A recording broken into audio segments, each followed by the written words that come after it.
তাহলে বুঝে থাকলে বলুন, আধুনিক বিজ্ঞানের এই যুগে কোরআন সচল নাকি বিধর্মীদের অন্য ধর্মের ধর্মীয় গ্রন্থ সচল? কোরআন সচল, আর সমস্ত ধর্মগ্রন্থ অচল, একজন হাফেজও নাই। 3 নম্বর কথা, আমাদের নবী মুহাম্মদুর রাসূলুল্লাহ সাল্লাল্লাহু আলাইহি ওয়াসাল্লামের অসংখ্য হাদিস, খোদ ইমাম বুখারী 6 লক্ষ হাদিস একত্রিত করেছেন। এর মধ্যে সহিহ হাদিস 1 লক্ষ, আর 1 লক্ষ সহিহ হাদিস থেকে বাছাই করে সহিহ বুখারী কিতাবখানা লিখেছেন ৭,৫০০ হাদিস দিয়ে। আপনি একটু চিন্তা করে দেখুন, রাসূলুল্লাহ সাল্লাল্লাহু আলাইহি ওয়াসাল্লামের মুখের বাণী হাদিস গ্রন্থ আকারে বিশুদ্ধ সনদে বর্ণিত হয়েছে। জিজ্ঞাসা করতে চাই, কোন ধর্মের ধর্মপণ্ডিতের বাণী এইভাবে গ্রন্থবদ্ধ অবস্থায় অবিকৃত অবস্থায় আছে? খুঁজে পাওয়া যাবে না। ইসলামের বিধিবিধান সম্মিলিত হাদিসগুলো খুঁজে পাওয়া যায়। প্যারে হাজিরিন,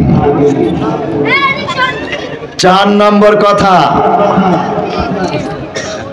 পৃথিবীতে একমাত্র ইসলাম ধর্মই আছে যেটার আইন কানুন ফিকহের গ্রন্থ আকারে লিপিবদ্ধ হয়েছে।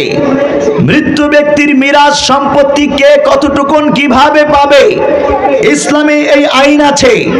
ব্যবসা বাণিজ্য কোন নীতিতে আইনে, ধর্মীয় আইনে চলবে, একমাত্র ইসলাম ধর্মেই সেই ধর্মীয় ব্যবসার আইন কানুন আছে। রাষ্ট্র আদালত এর কাঠামো কি হবে, কোন আইনে পরিচালিত হবে, একমাত্র ইসলাম ধর্মেই সেই আইন আছে। হিন্দু ধর্ম, বৌদ্ধ ধর্ম, ইহুদি ধর্ম, খ্রিস্টান ধর্ম, কোন ধর্মেই বর্তমানে রাষ্ট্র আদালত, ব্যবসা বাণিজ্য, ব্যাংক, বীমা পরিচালনার জন্য ধর্মীয় কোন আইন বিধিবদ্ধ নেই, একমাত্র ইসলামেই আছে। তাহলে বুঝে থাকলে বলুন, ইসলাম আধুনিক বিজ্ঞানের এই যুগে সচল নাকি অন্য ধর্মগুলো সচল? ইসলাম আধুনিক যুগেও সচল, অন্য কোন ধর্মের আইন কানুনই তো নাই, এই ক্ষেত্রে সচল হবে কেমনে? প্যারে হাজিরিন, আরো অনেক প্রমাণ আছে, এতগুলো দেওয়ার সময় আমার নাই। আরো একটা মাহফিল আছে, ওখানে দৌড় দিতে হবে আমাকে, এই জন্য সংক্ষেপে টাচ দিয়ে যাচ্ছি। তাহলে এখানে আরো দেখুন, প্যারা নবী সাল্লাল্লাহু আলাইহি ওয়াসাল্লাম আমাদের জন্য প্র্যাকটিক্যাল ব্যবস্থা রেখে গেছেন। সমাজ কিভাবে পরিচালনা করবেন, রাষ্ট্র কিভাবে পরিচালনা করবেন, অর্থনীতি ব্যবসা বাণিজ্য কিভাবে পরিচালনা করবেন, যুদ্ধ জিহাদ কিভাবে পরিচালনা করবেন, শিক্ষা কিভাবে পরিচালনা করবেন, প্রত্যেকটা সেক্টরে আল্লাহর নবী নিজে নেতৃত্ব দিয়ে প্র্যাকটিক্যাল দেখিয়ে গেছেন। সাহাবায়ে কেরামের জামাতকে প্রস্তুত করে গেছেন। পরবর্তী যুগে এভাবে বংশ পরম্পরায়, ধারাবাহিকতায় মুসলমানরা সেই ইলম, জ্ঞান, বিদ্যা লালন করে এসেছে। সুতরাং আধুনিক এই যুগে রাষ্ট্র ব্যবস্থা, সমাজ ব্যবস্থা সনদের আলোকে বংশ পরম্পরায় অক্ষত অবস্থায় একমাত্র ইসলামের আছে। বিজ্ঞানের এই যুগে ইসলাম অচল নয়, বরং বিজ্ঞানের এই যুগে কোরআন, এই যে ধর্মীয় গ্রন্থ কোরআন, বিজ্ঞানের যাবতীয় কঠিন থিওরি তথ্যগুলো এই কোরআন থেকেই মুসলিম বিজ্ঞানীগণ নিয়েছেন। ইউরোপ আমেরিকা অন্ধকারে ছিল মধ্যযুগে, ওই সময়ে একমাত্র মুসলিম বিজ্ঞানীগণ ইউরোপ আমেরিকায় বিজ্ঞান শিখিয়েছে অন্যান্য ধর্মের অমুসলিম নাগরিকদেরকে। সেখানে ইতিহাস খুঁজলেই আপনারা পেয়ে যাবেন, রসায়নে যিনি আধুনিক রসায়নের জনক ছিলেন জাবির বিন হাইরান, একজন মুসলিম বিজ্ঞানী। মুসা আল খাওয়ারিজমি আধুনিক গণিতের জনক এবং শূন্যের আবিষ্কর্তা, তিনি ছিলেন মুসা আল খাওয়ারিজমি, তিনিও একজন মুসলিম বিজ্ঞানী। আধুনিক চিকিৎসা বিজ্ঞানের জনক ইবনে সিনা কানুন ফিত্তিব, এই রকম একটি চিকিৎসা বিজ্ঞানের গ্রন্থ পরবর্তী কয়েক শতাব্দী অমুসলিম ইউনিভার্সিটিগুলোতে তার এই বই পড়িয়ে পড়িয়ে ছাত্রদেরকে ডাক্তার বানানো হয়েছে।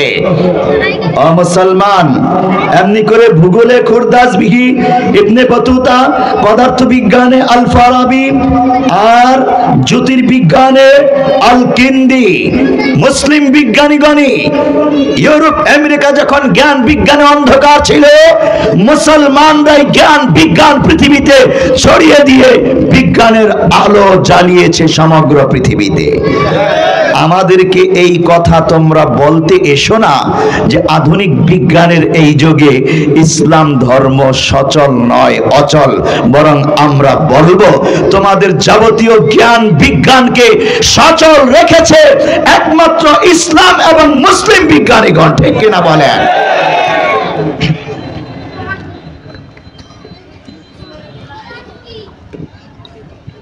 সুতরাং এমত অবস্থায় আমরা যদি বর্তমানে এই আওয়াজ তুলি, এই দাবি তুলি, যেটা আপনাদের প্রত্যেকের মোবাইলে মোবাইলে মেসেজ এসেছে সরকারের পক্ষ থেকে যে আপনি কেমন সংবিধান চান, মতামত দিন।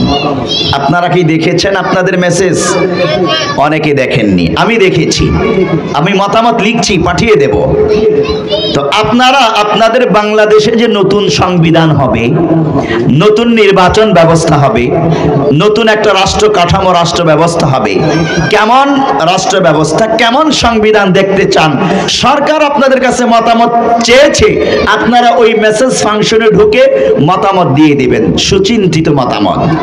এখন আমি যদি জিজ্ঞাসা করতে চাই অথবা দীপ্ত কণ্ঠে আওয়াজ তুলতে চাই, যেহেতু আধুনিক যুগে বিজ্ঞানের এই যুগে ইসলামই একমাত্র সচল ধর্ম, আল কোরআনই একমাত্র সচল গ্রন্থ, সুতরাং আমাদের বাংলাদেশকে সুখী সমৃদ্ধি একটি বাংলাদেশ গঠন করার জন্য, আমাদের বাংলাদেশ থেকে স্থায়ীভাবে ফেসিবাদ, জুলুম, নির্যাতন, নিপীড়ন এর মূলোৎপাটন করার জন্য সফল বন্দোবস্ত কোরআন দিয়েছে, ইসলাম দিয়েছে। আমরা সংবিধানে সেই ইসলামী বন্দোবস্ত এবং আল্লাহ প্রদত্ত বিধিবিধান সংবিধানে স্থাপন করার জোর দাবি জানাই। যেহেতু ইসলামের আইন কানুন যুগে যুগে উত্তীর্ণ হয়েছে, আপনারা দেখেছেন বাংলাদেশে 1971-এর পর থেকে 2024 খ্রিস্টাব্দ পর্যন্ত কোন নীতিমালা, কোন শাসক জনগণকে পরিপূর্ণ ইনসাফ দিতে পারে নাই, ব্যর্থ হয়েছে। বাংলাদেশের ভূখণ্ডের এরিয়া মাত্র 56,000 বর্গ মাইল। হযরত ওমর ইবনে খাত্তাব রাদিয়াল্লাহু তাআলা আনহু যে রাষ্ট্র পরিচালনা করেছিলেন, সেটার সীমানা ছিল 26 লক্ষ বর্গ মাইল। আল্লাহু আকবার। বুঝে থাকলে বলুন, বাংলাদেশের তুলনায় ওমর ইবনে খাত্তাবের ইসলামী খেলাফতের মুসলিম রাষ্ট্র কতটুকুন বড় ছিল? 52টি বাংলাদেশের সমান বিশাল সাম্রাজ্য।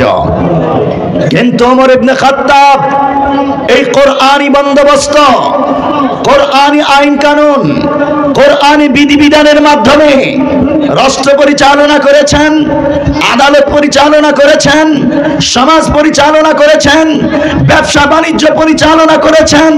ইতিহাস খুঁজে দেখুন, ওমর ইবনে খাত্তাব রাদিয়াল্লাহু তাআলা আনহু এর ব্যগ্র গর্জন তার গভর্নরদের সামনে বলেছেন, যদি ফুরাতের তীরে একটি কুকুরও না খেয়ে মারা যায়, আমি ওমর ইবনে খাত্তাব আল্লাহর আদালতে জবাবদিহি করতে হবে। ইতিহাস খুঁজে যে দেখুন 56 লক্ষ বর্গ মাইলের বিশাল এরিয়াতে প্রতি ইঞ্চি ইঞ্চি মাটিতে ইসলাম প্রতিষ্ঠা হয়েছিল, ইনসাফ প্রতিষ্ঠা হয়েছিল। একজন নাগরিকও জুলুমের শিকার হয়নি, একজন নাগরিকও না খেয়ে মারা যায়নি, ফেসিবাদের শিকার কেউ হয়নি। ইনসাফ দেখেছে, সুবিচার দেখেছে, শান্তি দেখেছে।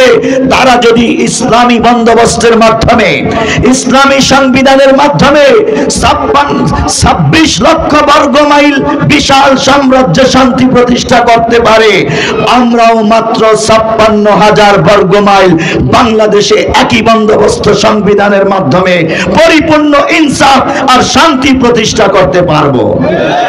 পারবো কি পারবো না?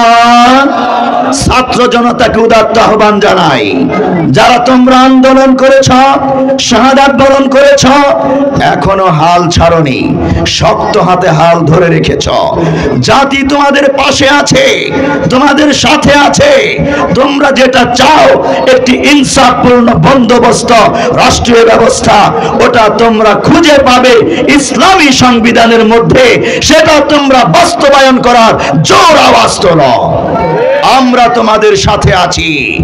বাংলাদেশের 15 কোটি মুসলমানের তাওহীদি জনতার কণ্ঠ তোমাদের সাথে আছে। আওয়াজ তোলো যে আমরা একটি আল্লাহ প্রদত্ত সংবিধান চাই। প্যারে হাজিরিন, মহান আল্লাহ কোরআনুল কারীমে সূরা মাঈদা আয়াত নম্বর 49 এই কথাই বলছেন, ওয়া আনহকুম বাইনাহুম বিমা আনজালাল্লাহ।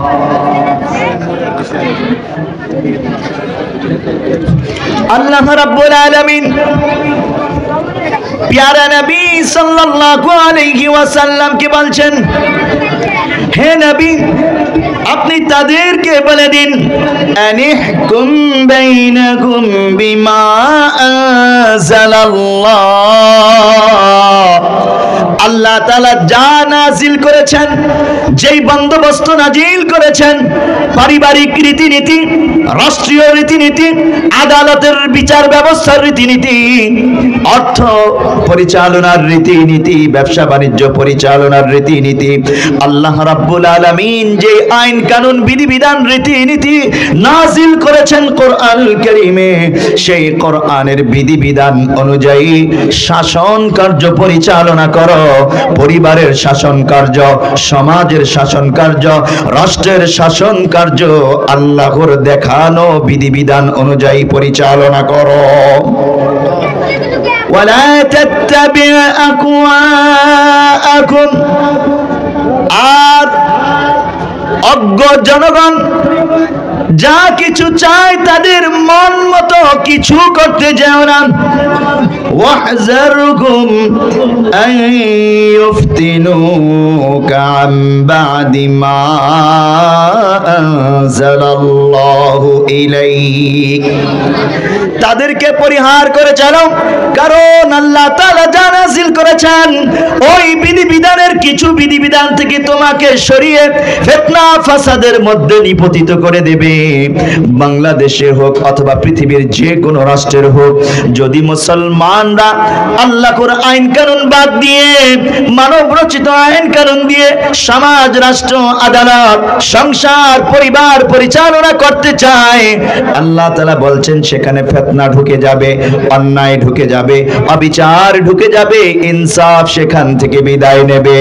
যার ফলশ্রুতিতে আজ পর্যন্ত আমরা বাংলাদেশে কোনো ইনসাফ আর সুবিচার দেখতে পাই না, ঠিক কিনা? ও মুসলমান, প্যারা নবী সাল্লাল্লাহু আলাইহি ওয়াসাল্লাম ইরশাদ করছেন, আদ-দীনু আন-নাসীহা, আদ-দীনু আন-নাসীহা, দিন হলো কল্যাণকামিতার নাম, কল্যাণ কামনা করার নাম হলো দিন। আদ-দীনু আন-নাসীহা, দিন